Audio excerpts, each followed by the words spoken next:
ম্যাক্সব্যাটের আমরা দেখলাম admin panel থেকে সুপার এজেন্ট কীভাবে ক্রিয়েট করতে হয়। এখন দেখব একটা সুপার এজেন্ট তার ভিতরে কি কি অপশন থাকে আর ওখানে আমাদের প্রয়োজনীয় কি কি কাজ থাকে যেগুলো আমাদের মেনটেন করতে হয়। চলুন তাহলে আমি আমার সুপার এজেন্টে লগ ইন করি।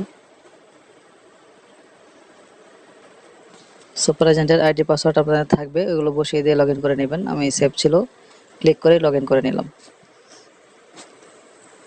সুপার এজেন্টের সবচেয়ে প্রথম কাজ বা জরুরি কাজ হচ্ছে আপনার মাস্টার এজেন্ট ক্রিয়েট করা। সুপার এজেন্ট থেকে আপনি একটা মাস্টার এজেন্ট কীভাবে ক্রিয়েট করবেন এবং ওই মাস্টার এজেন্টে কীভাবে আপনি ব্যালেন্স ট্রান্সফার করবেন, এই দুইটা জিনিসই হচ্ছে জরুরি। তো চলুন আপনাদেরকে একটা মাস্টার এজেন্ট ক্রিয়েট করেও দেখায়। ক্রিয়েট মাস্টার এজেন্টে ক্লিক করবেন।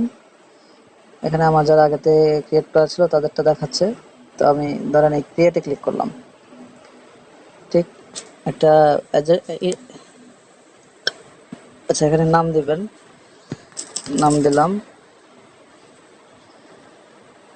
তারপর হচ্ছে এখানে ইমেল দিবেন,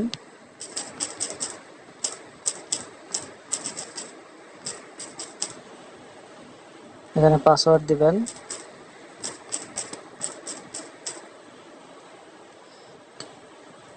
মোবাইল নাম্বার দিবেন।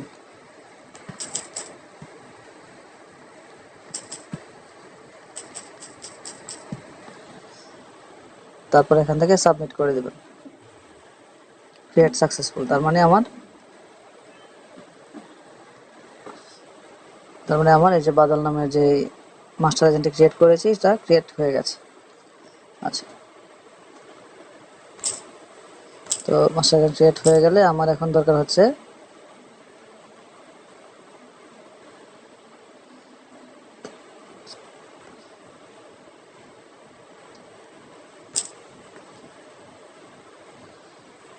মাস্টার এজেন্ট ক্রিয়েট হয়ে গেছে, তো এই অপশনটা দেখাই দিলাম। এখন হচ্ছে ব্যালেন্স কীভাবে ট্রান্সফার করবেন।